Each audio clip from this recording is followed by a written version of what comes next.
क्षमा कीजिएगा स्वामी। कर्म महत्वपूर्ण अवश्य है, किंतु वो कर्म किस भावना से किया जाएगा, वो भावना भी उतनी महत्वपूर्ण है। किसी के कर्मों का आकलन उसके मन की भावना से करना चाहिए स्वामी। एक और एक निर्धन व्यक्ति है जो अपनी भूख मिटाने के लिए चोरी करता है, और दूसरी ओर एक लोभी है जो अधिक स्वर्ण पाने की कामना में चोरी करता है। तो दोनों का कर्म और अपराध तो समान हुए ना।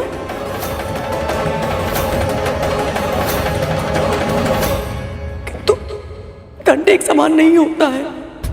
मैं जानती हूँ आपकी दृष्टि में मैंने बहुत बुरे कर्म किए हैं। अपनी बहन को भ्रमित करके उसके पहले पुत्र के जन्म के समय मैंने बाधा उत्पन्न की। अपनी बहन को दासी बना लिया मैंने। अपनी बहन कद्रू की दास स्वीकार करती हूँ। उसके दूसरे पुत्र को दास बनने के लिए विवश किया मैंने। मेरी विमाता महारानी कद्रू और उनके 1,000 पुत्रों की दासता स्वीकार करता हूँ। किंतु ये कर्म करते समय मेरी भावना अत्याचार करने की नहीं थी। मैं केवल अपने पुत्र को सुरक्षित करना चाहती थी।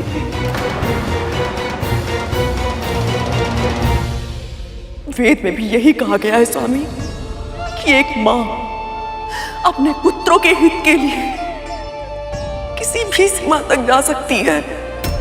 इस संसार के किसी भी नियम का उल्लंघन कर सकती है वो। जब अनजाने में महादेव ने गौरी पुत्र गणेश का मस्तक काट दिया था, तब मां गौरी ने उन्हें विवश किया था कि उनके मृत बालक को जीवित करे। प्रभु शिव ने हाथी का मस्तक काटकर गणेश के धड़ पर लगा दिया था। मां तो वो शक्ति है स्वामी जो महादेव शिव को भी अपना निर्णय बदलने के लिए विवश कर सकती है।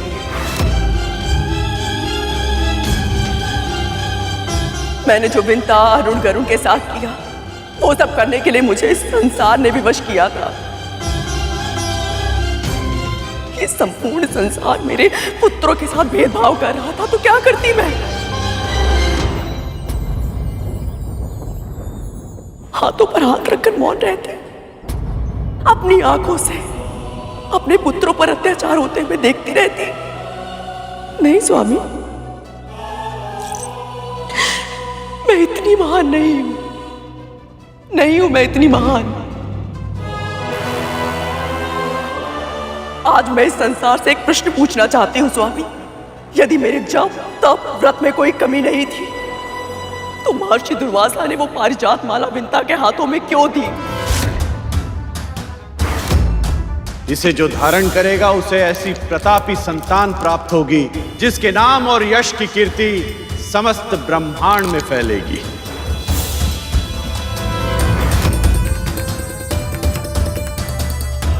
मेरे पुत्र को किसी भी ऋषि ने आशीर्वाद क्यों नहीं दिया?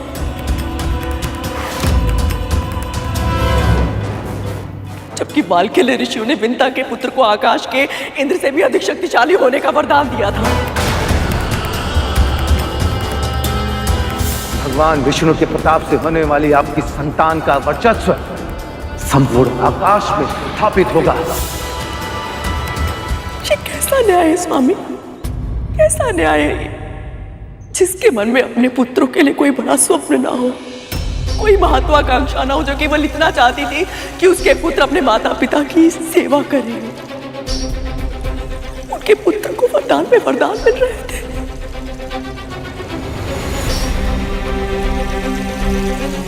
और जो मां अपने पुत्रों के लिए स्वप्न देख रही थी कि उसके पुत्र सर्वशक्तिशाली हो, इस त्रिलोक पर शासन करे, संसार पर राज करे, उनके पुत्रों को एक भी आशीर्वाद नहीं। ऐसा पक्षपात क्यों स्वामी, क्यों?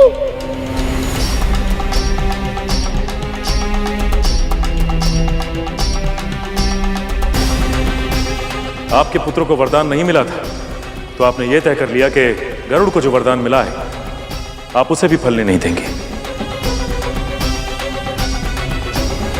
कद्रू, आप वेदों की बात करती है ना?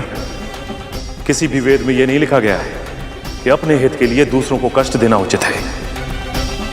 अपनी उन्नति के लिए दूसरों का पतन करना उचित नहीं है, और अपनी रेखा बढ़ाने के लिए दूसरों की रेखा मिटाना अपराध है।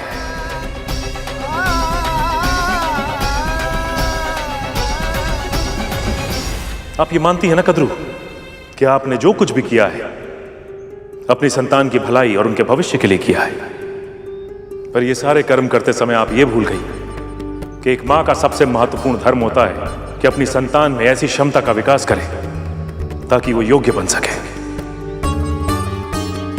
कद्रू, आपने अपनी संतानों को योग्य नहीं बनाया।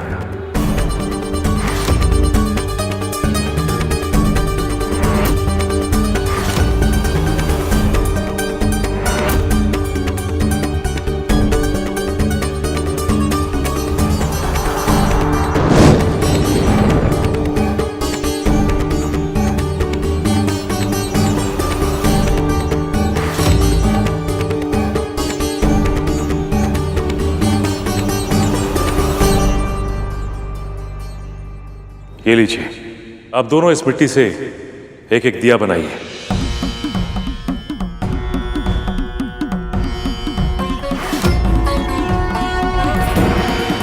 तक्षक, जल लेकर आओ।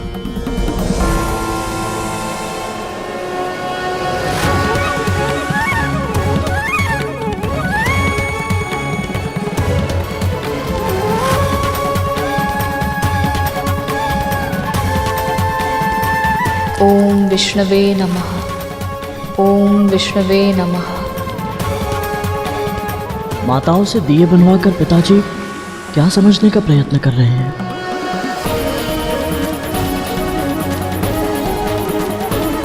ओम विष्णवे नमः।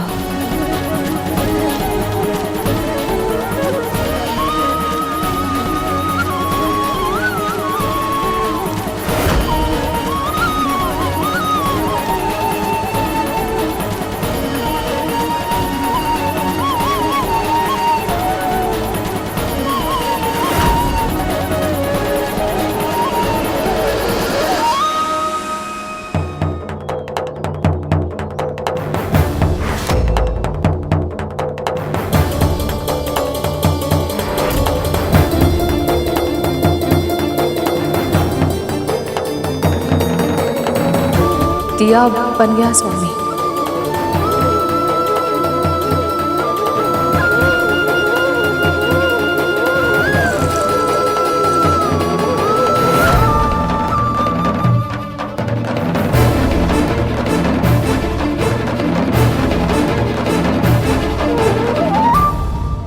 आप दोनों दिया बनाना जानती हैं, पर इस दिए को पूरा बना पाई केवल विंता, और वो भी इतना सुंदर, क्योंकि आप दोनों के कार्य करने के ढंग में अंतर है।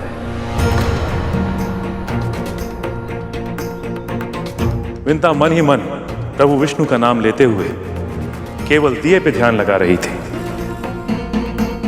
पर आप कद्रू, आपका ध्यान अपनी मिट्टी से अधिक इस बात पर था कि विंता क्या कर रही है।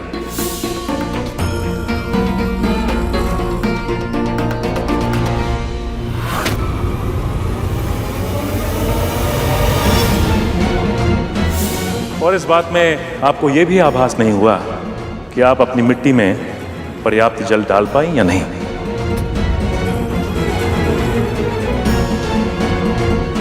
संतानों का पालन करना भी मिट्टी के दिए बनाने जैसा ही होता है।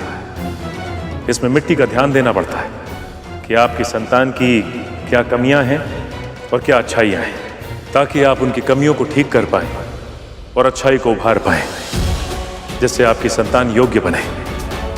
किसी और की मिट्टी में अधिक जल डालकर उसका दिया नष्ट करने से आपका दिया अच्छा नहीं बनेगा, और जब तक आप इस अंतर को नहीं समझेंगी, आप और आपके पुत्र इसी तरह समस्याओं में उलझे रहेंगे।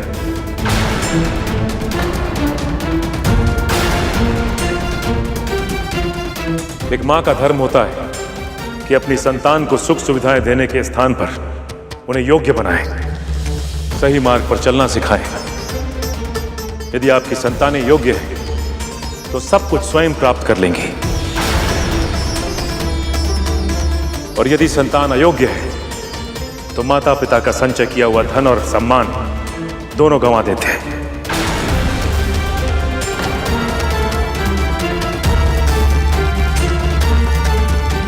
कितने ज्ञान की बातें कही है पिताजी ने। माँ और हम पहले से ही इतनी पीड़ा में हैं, और पिताजी हमारी पीड़ा दूर करने के स्थान पर हमें ज्ञान दे रहे हैं। हो क्या गया है पिताजी को?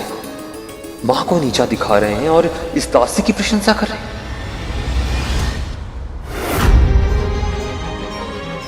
दासों और मेरे पुत्रों के सामने मेरा अपमान करने की आवश्यकता नहीं थी स्वामी को। और ये बिंदा, ये तो बहुत प्रसन्न होगी आज।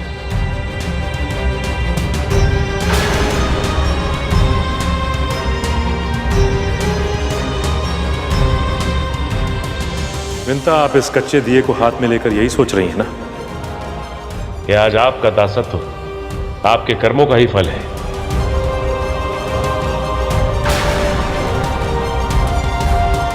आप अपनी पहली संतान को देखने के लिए जितना व्याकुल थी, आज एक पल उसे दृष्टि भर देखने के लिए तरस गई। यही है प्रकृति का नियम।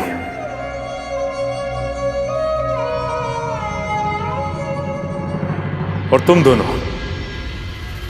अपने इन भाइयों की स्थिति के लिए अपने इस भाई गरुड़ को उत्तरदायी मानते हो, जबकि सत्य तो यह है कि दोष जितना इसका है उससे अधिक तुम्हारा है।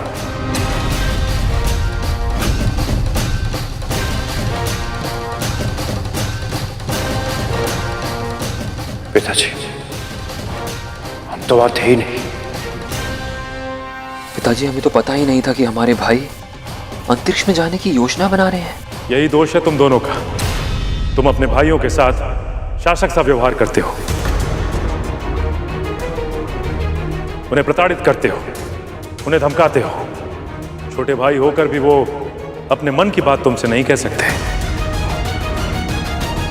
बड़े भाई को एक मार्गदर्शक के रूप में होना चाहिए, जैसे कार्तिकेय गणेश के लिए इतने शक्तिशाली और ज्ञानी होने के बाद भी वो अपने भाई गणेश को प्रोत्साहित करते हैं, उत्साहित करते हैं, ताकि गणेश अपने व्यक्तित्व का उचित विकास कर पाए।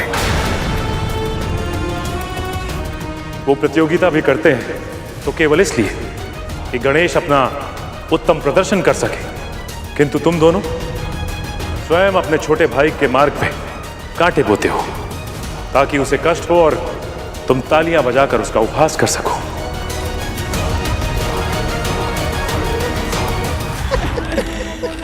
ये मेरा स्थान है।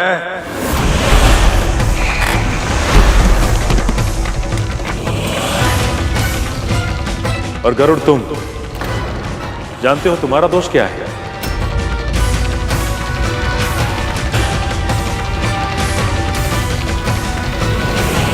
यही कि मेरे भाई अपनी सुरक्षा के लिए मुझ पर निर्भर थे।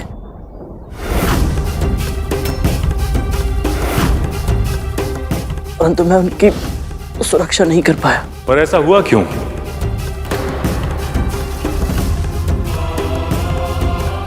मुझे पूर्ण विश्वास है कि गरुड़ के मन में इन नागों का हित करने की तनिक भी इच्छा नहीं थी, परंतु उससे एक भूल हो गई।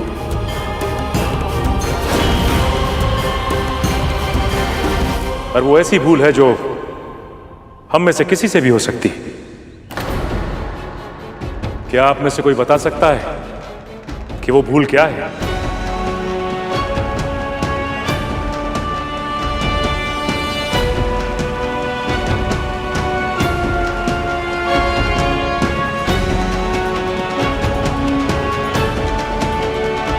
अपना हाथ आगे करो गरुड़। पिताजी,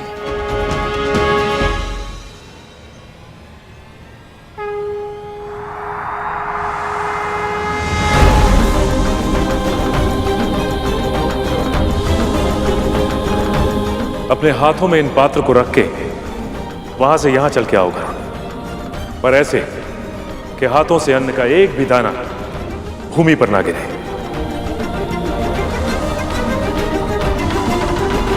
ये कैसी परीक्षा है और कैसे कर पाऊंगा मैं ये?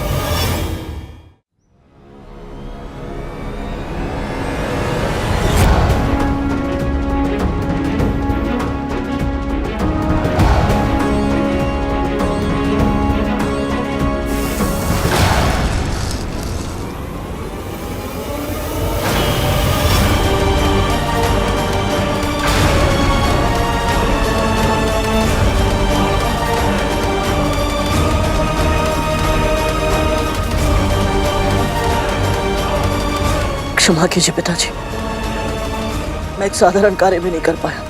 अन्य से भरा एक पात्र तुम्हारे कार्य का प्रतीक है और दूसरा पात्र परिवार का प्रतीक है।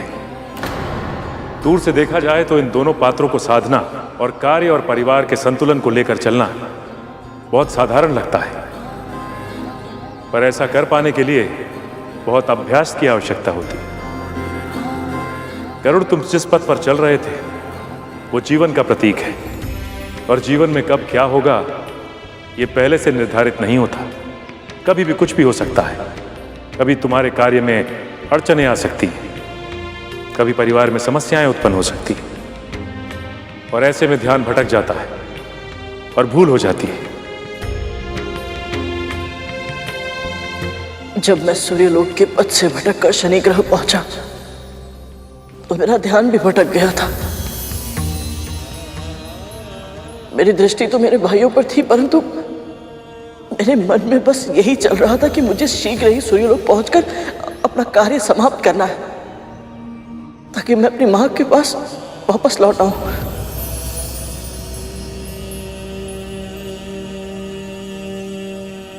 इसीलिए जब मैं शनि ग्रह से निकला तो मेरा ध्यान इन सब से हट गया था और केवल सूर्य पुष्प पाने का ही प्रयास करता रहा। यदि मैंने अपने कार्य पर और अपने परिवार पर समान रूप से ध्यान दिया होता तो आज मेरे नाथ भाई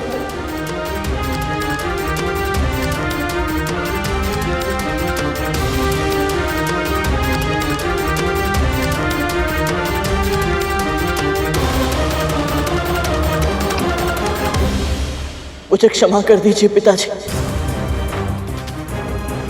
मैं अपना दायित्व निभाने में असफल रहा। अपने भाइयों की सुरक्षा नहीं कर पाया मैं।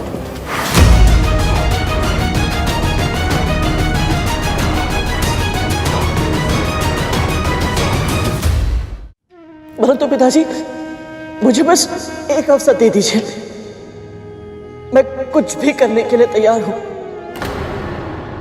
अपने भाइयों के प्राणों की रक्षा करने के लिए मैं कुछ भी करूंगा पिताजी।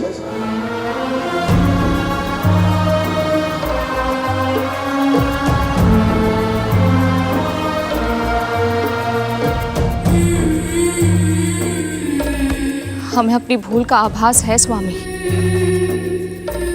अब केवल आप ही इन्हें बचा सकते हैं। इनके जीवन की डोर टूटते हुए नहीं देख सकती मैं। आप बताइए स्वामी, हम इनकी रक्षा कैसे करें? मार्गदर्शन कीजिए स्वामी।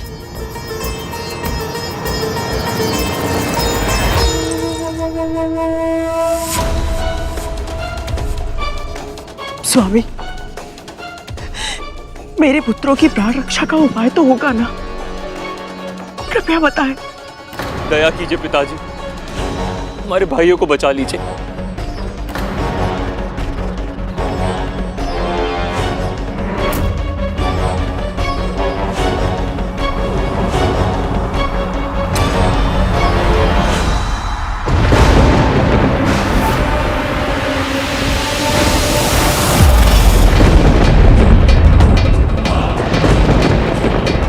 यमदूत यहाँ?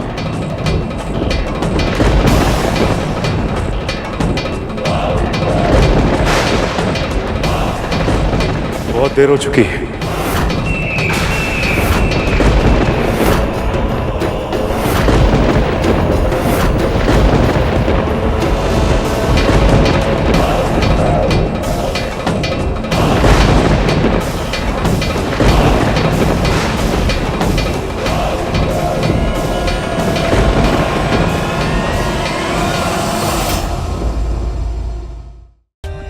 For more updates, subscribe to our channel, click the show links and enjoy watching the videos.